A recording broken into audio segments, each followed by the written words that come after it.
2024 లేదా 25లో డిగ్రీ లేదా బీటెక్ చదివారా? సాఫ్ట్‌వేర్ జాబ్ కోసం ఎదురు చూస్తున్నారా? అయితే కోడ్ జ్ఞాన్ 100 డేస్ కోర్సులో చేరండి. జాబ్ సాధించండి. Welcome to Suman TV. నేను మీ సుమన్ టీవీ నాగ్. భార్యాభర్తలు కొద్ది రోజుల తర్వాత రకరకాల కారణాల వల్ల విడిపోతూ ఉంటారు.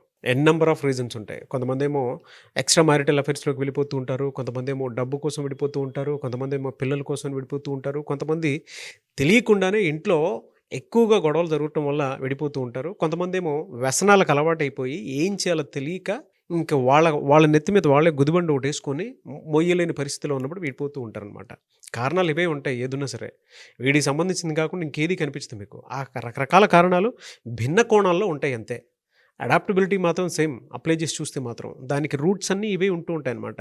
విడిపోయిన తర్వాత కొంతమంది చాలా తెలివిగా ఏం చేస్తారంటే మెయింటెనెన్స్ అని చెప్పేసి కోర్టులో కేసు వేయటం జరుగుతుంది. ప్రతి భర్తకి ఇది ఫేస్ చేసేటువంటి ప్రతి వారికి తెలుసు అనమాట. హస్బెండ్ ప్లేస్లో ఉండేటువంటి ప్రతి ఒక్కరికి తెలుసు. చూచాయిగా చూసినా కూడా మనకు క్లారిటీ వస్తుంది. నరకం అనిపిస్తూ ఉంటాడు ఎవ్రీ మంత్ ఇంత అని పంపించేటప్పుడు. ఎందుకంటే పిల్లలు కూడా వాళ్ళ దగ్గరే ఉంటారు, ఇటువైపు పంపించరు. రెండు నరకాలు చూపిస్తూ ఉంటారు. అటు ఆర్థికంగాను రెండు ఎమోషనల్గాను కూడా నరకం చూపిస్తూ ఉంటారు. అటువంటి వాటికి లీగల్ పరంగా ఏదైనా రెమెడీ ఉందా? ఈరోజు మనతో పాటు హైకోర్టు అడ్వకేట్ అలగర్ రవీంద్రనాథ్ గారు ఉన్నారు. అది వారి మాట్లాడి తెలుసుకుందాము. Hello sir. హాయ్ అండి నాగరాజ్ గారు. సార్, మనం రెగ్యులర్గా చూస్తూ ఉంటామండి. ఇప్పుడున్న సొసైటీలో అయితే చాలా దారుణాలు ఎక్కువగా చూస్తూ ఉంటాం మనం. మెయింటెనెన్స్. అవునండి. అదొక వెపన్ అయిపోయింది వాళ్ళకి. అవును, వెపన్ అయిపోయింది. ఏ రకంగా చూసుకున్నా కూడా కోర్టులు చట్టాలు వాళ్ళకి అనుకూలంగా ఉన్నాయి కదా అని చెప్పేసి హై మెయింటెనెన్స్ కోసం అని చెప్పేసి ప్రతిసారి పిటిషన్ల మీద పిటిషన్లు వేసేసి అక్కడ నుంచి రావాల్సిన భరణాన్ని ఏదైతే ఉందో చట్టబద్ధంగా తీసుకునేటువంటి వాళ్ళు చాలామంది ఉంటారు. అవును సార్. వీళ్ళకి ఆ అర్హత ఉందా లేదా అనేటువంటిది కూడా కొంతమంది చూడటం లేదనమాట. అంటే పీడించుకు తినాలి అనుకునేటువంటి వాళ్ళు ఎక్కువ మంది ఉన్నారు. దీనికి లీగల్గా మనం ఏం చేయలేమా? రెమెడీస్ ఏమీ లేవా? అద్భుతం నాగరాజ్ గారు. భర్తల పాలిట ఈ మెయింటెనెన్స్ అన్నటువంటి ఏదైతే ఒక గుద్దుబండ ఉందో దాన్ని ప్రతి ఒక్క వ్యక్తి, ముఖ్యంగా కోర్టులకు వస్తున్నటువంటి ప్రతి ఒక్క మగాడు, ప్రతి భర్త ఈ మెయింటెనెన్స్ అన్న పెనుభూతం ఆ వలలో చిక్కుకుపోయి విలవిలలాడిపోతుంటాడు సార్. ఆ మెయింటెనెన్స్ చెల్లించడం, ఇందాక మీరు క్వశ్చన్ అన్నట్టుగా పిల్లలు తల్లి దగ్గర ఉంటారు. ఆ తల్లి అక్కడ వేరే చోట ఉంటుంది, తన దగ్గర ఉండదు. కానీ మెయింటెనెన్స్ మాత్రం ఎవ్రీ మంత్ తను చెల్లింపే విధానం చూస్తారా, అది నలిగిపోతున్నాడు ఈరోజు ప్రతి మగాడు కూడా. ఆ మెయింటెనెన్స్ ఎందుకు ఇవ్వాలి? తన భర్త చేసేటువంటి అరాచకమైనటువంటి కొన్ని సెక్షన్స్ పెట్టి, అన్యాయమైనటువంటి కొన్ని తప్పుదోవ రకంగా కేసులు పెట్టి భర్తని ఇరికించి అందులో పూర్తిగా చట్టంలో ఇరుక్కుపెట్టేసి తను పూర్తిగా ఒక పైశాచిక ఆనందాన్ని పొందుతుంది. ఏంటి, చట్టాల్లో ఉన్నటువంటి చిన్న లొసుగుల్ని ఆసరా చేసుకొని ఆ భార్య భర్త ద్వారా కొంత ఆర్థిక లాభం పొందడం కోసం చెప్పి మెయింటెనెన్స్ అనేటువంటి పెద్ద గుదిబండని భర్తల నెత్తి మీద ఒక పిడుగుపాటుగా పడేస్తుంది. భర్తలు విరవేలాడిపోతున్నారు. అయితే ఎటువంటి సందర్భాల్లో ఈ మెయింటెనెన్స్ అనేటువంటి పెనుభూతాన్ని అంటే చట్టంలో ఉన్నటువంటి ఆధారాలు నేను చెప్తున్నాను, ఏ సెక్షన్ల ప్రకారంగా భార్యకు మెయింటెనెన్స్ ఇవ్వాల్సిన పరిస్థితి లేదు అన్నది మనం ఈ వీడియో ద్వారా డిస్కస్ చేద్దాం నాగరాజ్ గారు. ముఖ్యంగా భార్యని ఎటువంటి సందర్భాల్లో మెయింటెనెన్స్ ఇవ్వక్కర్లేదు. మనం దీన్ని చట్టం ప్రకారం చూస్తే రకరకాల కోణాలు ఉంటాయి. కానీ నేనైతే దీన్ని 4 పార్ట్స్గా డివైడ్ చేసే పరిస్థితులు నేను చేస్తున్నాను. ఒకటి, మానసికంగా, శారీరకంగా, ఆర్థికంగా, సామాజికంగా అన్నటువంటి 4 కోణాల్లో చూసేటప్పుడు ఈ 4 కోణాల్లో తన భార్య ఏ రకమైన మిస్టేక్స్ చేయడం వల్ల ఆ మిస్టేక్స్ని చూపించి కోర్టు నుంచి పరిహారం అంటే ఉపసంహారాన్ని పొందే అవకాశం కూడా ఉంటుంది, మెయింటెనెన్స్ ఇవ్వకుండా కూడా ఉండే అవకాశం కూడా ఉంటుంది అన్నది ఈ 4 కోణాల్లో మనం మాట్లాడుకుందాం నాగరాజ్ గారు. అందులో ప్రధానంగా మానసికంగా అన్నటువంటి విషయానికి వచ్చినట్లయితే ఇది ఎలా చెప్తున్నాం? మానసికంగా అంటే భార్య తను విడిచిపెట్టేసి ఎక్కడికో వెళ్ళిపోయింది, చెప్పా పెట్టకుండా వెళ్ళిపోయింది. భార్య ఎక్కడికి వెళ్ళిందో తెలియదు, ఎన్ని రోజులు ఉంటుందో తెలియదు, ఎప్పుడు వస్తానో తెలియదు. కోర్టు నుంచి మనం ఒకవేళ మన ఆర్సీఆర్ పిటిషన్ వేసుకున్నా సరే ఒక సమాధానం, నేను నీ దగ్గరికి రాను, నేను ఇంక నీతో కాపురం చేయలేను, నన్ను విడిచిపెట్టేసే అని చెప్తూ ఉండిపోయి అక్కడి నుంచి ఒక పిటిషన్ వేస్తుంది, నేను భార్యగా నీతో ఇన్ని సంవత్సరాలు కాపురం చేశాను కాబట్టి నాకు మెయింటెనెన్స్ ఇవ్వమని చెప్పి కోర్టు నుంచి మనకు ఒక పిటిషన్ వస్తుంది. చెప్పా పెట్టకుండా భార్య వెళ్ళిపోయి, అంటే సరైనటువంటి కారణం చూపించకుండా మానసికంగా ఒక 2 సంవత్సరాలు, ఒక నెల పాటు, ఒక ఏడాది పాటు, ఒక కొన్ని సంవత్సరాలు మానసికంగా చాలా వేధింపులు అంటే ఆ ఎడబాటుని తట్టుకోలేక అతను చాలా రకాలుగా బాధపడిపోతుంటాడు. మానసికంగా అనేక రకాల బాధలు పడుతుంటుంది. ఇక ఉన్నటువంటి సమయంలో కూడా అనేక రకాల చిత్రహింసలు గురి చేయడం మానసికంగా. అంటే తను ఎడ్డమంటే తను తెడ్డమని మాట్లాడడం, అవునంటే కాదని మాట్లాడడం, ఇటువంటి విషయాల్లో ఇతను చెప్పుకోలేక గట్టిగా మాట్లాడితే నేను బ్యాగ్ పట్టుకుని పట్టుకుని బయటికి వెళ్ళిపోతున్నా మా ఇంటికి, నాకు చట్టం అనేది హక్కు ఉంది కాబట్టి నువ్వు ఫ్యూచర్లో నాకు మెయింటెనెన్స్ ఇవ్వాలి, నేను ఎక్కడున్నా నువ్వు నన్ను పోషించాల్సిందే, ఇది నాకు చట్టం చెప్తుంది కాబట్టి అని చెప్పి మానసికంగా భర్తని రాచి రంపాన్ని పెట్టే మహిళామలు కొంతమంది ఉంటారు. అటువంటి వ్యక్తులు చెప్పా పెట్టకుండా వెళ్ళిపోతే దీనికి సరైన ఆధారాలు, దీనికి సరైనటువంటి ఎవిడెన్స్లు కానీ చూపించుకోగలిగితే ఆ మానసికంగా పెట్టే బాధల నుంచి కూడా తప్పించుకునేటప్పుడు మనం దాన్ని కూడా మెయింటెనెన్స్ అనేది ఇవ్వకుండా ఉండాల్సిన పరిస్థితి వస్తుంది. దానికి సరైనటువంటి ఆధారాలు చూపించాలి.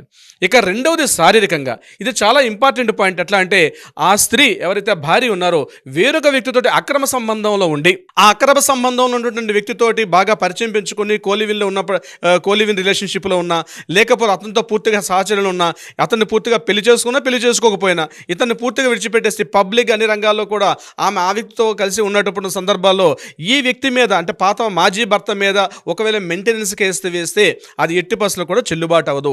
ఆ వ్యక్తితో ఉన్నట్టుగా కానీ ఈ యొక్క సదరు భర్త గారు ఒక ఆధారాన్ని చూపించగలిగి మెయింటెనెన్స్, డివోర్స్ తీసుకోవచ్చు దానికి సంబంధించి, కానీ మెయింటెనెన్స్ అడిగే హక్కు వేరే పర వ్యక్తితోటి శారీరక సంబంధం పెట్టుకుని ఉన్న సందర్భంలో ఎట్టి పరిస్థితుల్లో కూడా కోర్టు ద్వారా మనకు ఆ మెయింటెనెన్స్ అడిగే హక్కు ఆమెకు ఉండదు. ఆ ఇంటికి వెళ్ళిపోవచ్చు, డివోర్స్ తీసుకోవచ్చు, డివిస్ మిగిలిన కేసులు ఉంటాయి. కానీ ఈ యొక్క మెయింటెనెన్స్ అన్నటువంటి ఏదైతే పార్ట్ ఉందో ఆ స్త్రీ భార్య వేరే వ్యక్తి పరపురుషునితో శారీరక సంబంధం పెట్టుకున్నట్టుగా గుర్తించినట్టుగా దాని ఆధారాలు కానీ కోర్టుకు సబ్మిట్ చేస్తే ఎట్టి పరిస్థితుల్లో కూడా వాటికి మెయింటెనెన్స్ అనేది ఇచ్చే అవకాశం ఉండదు. అది గుర్తుపెట్టుకోవాల్సిన పాయింట్. ఇది విజిలేసేస్తారు సార్. అసలు ఇది విన్నవాళ్ళు కొంతమంది విజిలేసేస్తారు ఇక్కడే సార్. అది ప్రూవ్ చేయాలి సార్ మనం తప్పనిసరిగా. ఏంటంటే శారీరక సంబంధం ఇట్లా చాలా ఎక్కువైపోయినాయండి. ఆ అమ్మాయి వేరే వ్యక్తితో సంబంధాన్ని పెట్టుకుంటుంది, వెళ్ళిపోతుంది, భర్తను విడిచిపెట్టేసి వెళ్ళిపోతుంది. కంటి ముందు కనిపిస్తుంది, ఆపోజిట్ కాలనీలోనో ఆపోజిట్ ఉన్న బిల్డింగ్లోనో అపార్ట్మెంట్లో మేడ మీద కనిపిస్తుంటుంది. తను చూస్తూ ఏమి చేయలేని నిస్సహాయ స్థితిలోకి భర్త వెళ్ళిపోతాడు. పోనీ వదిలేస్తుందా? వదలదు. మళ్ళీ రివెంజ్ తీర్చుకున్నట్టుగా నాకు మెయింటెనెన్స్ ఇవ్వని చెప్పి కేసు పెట్టినప్పుడు అటువంటి సందర్భాల్లో ఈ రకంగా ఉంది కాబట్టి నేను ఇవ్వాల్సిన అవసరం చెప్పి కోర్టు పెడితే కోర్టు నిర్ద్వందంగా ఆ పిటిషన్ని క్యాన్సిల్ చేసి ఆ మెయింటెనెన్స్ ఇవ్వాల్సిన అవసరం లేదని చెప్పి చాలా సందర్భాల్లో కోర్టు కూడా ఒక తీర్పులు ఇవ్వడం కూడా జరిగింది. మీరు చెప్పినట్టు సెకండ్ పాయింట్కి చాలా మందికి చూసిన తర్వాత కొంతమంది పాలిటి మీరు దేవుళ్ళ కనిపిస్తారు. ఓ ఇలాంటి ఒక ఉపశమనం ఉందా అనుకున్నట్టుండే చాలా తక్కువ మంది తెలిస్తే. మూడవది ఆర్థిక సంబంధాలు. మానసిక శారీరక తర్వాత మూడో పాయింట్ మనం ఆర్థిక సంబంధాలను. ఆర్థిక సంబంధాలు అంటే భార్య ఒక ప్రాపర్ ఇన్కమ్ సోర్సెస్ ఉన్నటువంటి అసెట్స్ కలిగి ఉన్న, భార్య మంచి పొటెన్షియల్ జాబ్ చేస్తున్నా, లేదా భార్య మంచి వ్యాపారంలో ఉన్న, మంచి ఐటీ రిటర్న్స్ ఫైల్ చేస్తూ భార్య ఆర్థికంగా స్తోమతగా ఉన్న సందర్భాల్లో కూడా ఎట్టి పరిస్థితుల్లో మెయింటెనెన్స్ ఇవ్వాల్సిన అవసరం లేదు. ఇది గుర్తుపెట్టుకోవాల్సిన అవసరం. భార్యగా సరైన ఇన్కమ్ సోర్స్ ఉండాలి. అది బిజినెస్ కావచ్చు, లేదా జాబ్ పాయింట్ ఆఫ్ వ్యూ కావచ్చు, అసెట్స్ కావచ్చు, లేకపోతే స్థిర చరాస్తులు కలిగి ఉన్నటువంటి ఒక భార్య ఉన్నప్పటికీ కూడా ఆర్థికంగా పరిపుష్టంగా ఉన్నటువంటి భార్య ఉన్నటువంటి స్థితిలో కూడా అటువంటి వ్యక్తి మళ్ళీ నాకు మెయింటెనెన్స్ కావాలి అని చెప్పి కానీ కోర్టు గుమ్మాలకి కేసు పెడితే ఈ ఆధారాలు చూపిస్తూ కోర్టు నుంచి ఆ యొక్క మెయింటెనెన్స్ పిటిషన్ని రద్దుపరుచుకునే అవకాశం సదరు భర్త గారికి ఉంటుంది. ఆర్థికంగా ఆవిడ ఒక స్థిరంగా ఉన్న సందర్భంలో అది ప్రూవ్ చేయగలిగితే. అంటే భర్త కన్నా ఎక్కువ ఉందా, భర్త కన్నా తక్కువ ఉందా పరిగణలో తీసుకోడు. ఆవిడ ఇండివిజువల్గా తన బతకగలదా లేదా, తన కాళ్ళ మీద తన ఇండివిజువల్గా తన పోషణ చూసుకోగలదా అన్నటువంటి స్థితిగా ఉన్న సందర్భంలో ఎట్టి పరిస్థితుల్లో కూడా మెయింటెనెన్స్ అన్నది ఇవ్వాల్సిన పరిస్థితి లేదని చెప్పి అనేక సందర్భాల్లో కోర్టులు కూడా తీర్పులు ఇవ్వడం కూడా జరిగింది దీనికి సంబంధించి నాగరాజు గారు. ఇక సామాజిక పరంగా అంటే ఇక్కడ ఈ యొక్క భర్త చాలా ఇంపార్టెంట్ పాయింట్ ఏంటంటే సొసైటీలో ఈ యొక్క వ్యక్తి తన అమ్మ నాన్న తన ఫ్యామిలీతో కలిసి ఉంటాడు. ఈవిడేం చేస్తుంది, నువ్వు ఒంటరిగా వచ్చేసేయ్, నువ్వు మీ అమ్మ నాన్న చూడాల్సిన అవసరం లేదు, మన ఇద్దరం వేరే కాపురం పెట్టుకుందాం వచ్చేసి అని చెప్పి ఇన్స్టిక్ట్ చేస్తున్నా, దానికి సంబంధించి బాగా ఇంట్లో గొడవలు పెడుతున్నా. అంతేకాకుండా సామాజికంగా ఏంటంటే చుట్టూ ఉన్న కుటుంబాలు కావచ్చు, చుట్టూ ఉన్న కాలనీలు కావచ్చు, బయటకు వచ్చి వీరంగం చేస్తారు కొంతమంది. రీసెంట్గా కొన్ని కేసులు చూస్తాం. అత్తామామలతో ఉన్నటువంటి భర్తను కూడా, అంటే ఆ అబ్బాయిని భర్తను కూడా ఈమె ఏం చేస్తుందంటే నన్ను రకాలుగా ఇబ్బందులు పెడుతున్నాయని చెప్పి సోషల్గా వచ్చి ఆవిడ మొత్తం రచ్చరచ్చ చేస్తారు. కాలనీలో గొడవ చేయడం, సొసైటీలో గలాట్ చేయడం, అతను పనిచేస్తున్న ఆఫీసుల్లోకి వెళ్ళిపోయి అతను చేస్తున్న ఆ జాబ్స్లో ఇంటర్ఫైర్ అయిపోవడం, ఆ జాబ్స్లో హెచ్ఆర్లతో మాట్లాడడం, ఆ బిజినెస్లో ఉన్న వాళ్ళతో ఇంటర్ఫేర్ అయిపోవడం, అంటే తన ప్రొఫైల్ మర్చిపోయి తన భర్త అన్నటువంటి ఒక అర్హత సాధించింది కాబట్టి అతని యొక్క సామాజికంగా పూర్తిగా డిజాల్వ్ చేయడం, అతని యొక్క ఉనికినే ప్రసాదకం చేయడం, అంటే అతనికంటూ ఒక ఐడెంటిటీ లేకుండా పూర్తిగా అతని వ్యక్తిగతంలో కూడా ఎంటర్ అయిపోయి అతని సోషల్గా అతని జాబ్ ప్రొఫైల్లో, ఉద్యోగం చేస్తున్న పరిస్థితుల్లో, అదేవిధంగా బిజినెస్ చేస్తున్న ప్లేసుల్లో, కాలనీల్లోను, హౌసెస్లోను, అపార్ట్మెంట్లోనూ రచ్చ చేసి రచ్చ రంబోలు అంటారు చూస్తున్నారు గారు, ఆ రకంగా పూర్తిగా ఆమెని పరువు ప్రతిష్టలకు భంగం వాటిల్లే విధంగా ప్రవర్తిస్తారు కొంతమంది. అంటే ఇంట్లో బాగానే ఉంటారు, కాస్త చిన్న గొడవ వెంట తలుపులు తీసుకుని బయటకు పారిపోయి ఆ జుత్తు అంతా వెళ్ళబూసుకుని బట్టలు ఇప్పేసి ఇగో మా అమ్మ అత్తమ్మ కొడుతుందనే, మా భర్తను కొట్టి తరివేసాడు, అందరూ రండి, ఈ పక్క వాళ్ళు రండి, ఆ పక్క వాళ్ళు రండి అని చెప్పి పూర్తిగా హడావుడి చేసి గొడవలు చేసి ఒక రకమైనటువంటి ఒక నాటకీయ పరిణామాలు అక్కడ కల్పించి ఏర్పాటు చేస్తుంటారు కొంతమంది భార్యలు. చాలా కేసులు అవి కూడా వస్తున్నాయి. అట్లా రకంగా డిఫేమ్ చేస్తాయి. వీళ్ళు చూస్తే కాస్త గుట్టుగా కాపురం చేసుకుంటున్న కుటుంబం, సోషల్ స్టేటస్లో కాస్త మంచివారని, ఒక పరువు ప్రతిష్టలకు ఉన్నటువంటి సొసైటీలను వాళ్ళని పూర్తిగా రోడ్డుకి ఇచ్చేస్తారు. అది ముఖ్యంగా చెప్పండి, ఇటీవల కాలం సోషల్ మీడియాలో ఒక్కసారి సోషల్ మీడియాలోకి ఎంటర్ అయిపోయి వాళ్ళని డిఫేమ్ చేయడం, లేకపోతే ఆ వీడియోస్ అన్ని బయట పెడతాన్ని బెదిరించడం, అంటే సామాజిక పరంగా భర్త యొక్క కుటుంబాన్ని, భర్తని పూర్తిగా డిఫేమ్ చేయడం కానీ, అటువంటి సంబంధించి కానీ అటువంటి యాక్టివిటీస్ చేస్తున్నా దీన్ని 498 తప్పుదో పట్టి కేసులు వేస్తున్నా, డీవీసీ తప్పుగా, అంటే ఆ చేసినటువంటి ఆ ఎవిడెన్స్ అన్ని కూడా తప్పు అని కోర్టు నిర్ధారించిన ఇటువంటి సందర్భాల్లో కూడా మెయింటెనెన్స్ ఇవ్వాల్సిన అవసరం లేదని అనేక సందర్భాల్లో కొన్న కోర్టులు కూడా తీర్పులు చెప్తున్నాయి. అలహాబాద్ హైకోర్టు రీసెంట్గా ఇచ్చిన తీర్పు అయితే దీన్ని ఎగ్జాల్ చేశారన్నమాట. అక్కడ గుజరాత్లో ఇదే కేసు సంబంధించింది, జామ్నగర్లో కేసు నడిచింది. ఆ కేసులో ఆవిడ కంప్లీట్గా సోషల్ మీడియాలో డిఫేమ్ చేస్తే ఆ హస్బెండ్ ఇంకా సూసైడ్ చేసుకుందాం స్థితికి వెళ్ళిపోయారు. ఆ టైంలో ఎవరో నాలాంటి ఒక అడ్వకేట్ కనిపించి ఈ విషయం కోర్టులో చట్టాలు ఉన్నాయి, మీరు ఈ రకంగా వెళ్ళని చెప్పి ఒక గైడెన్స్ ఇచ్చినప్పుడు కోర్టుకి వెళ్ళి ఇవన్నీ కూడా రాంగ్ ఎవిడెన్స్, ఈ రకంగా కావాలని చెప్పి నా భార్య చేసిందని ప్రూవ్ చేస్తే ఇమీడియట్గా ఆవిడ మీద ఉన్నటువంటి ఆ 498 కేసు రివర్స్ ఆవిడకి 120B ప్రకారం ఆవిడకి మళ్ళీ కేసులు వేసి ఆ అమ్మాయి మీద కేసులు వేసి డిఫేమ్ చేసింది కానీ మెయింటెనెన్స్ని పూర్తిగా రద్దుపరిచేసి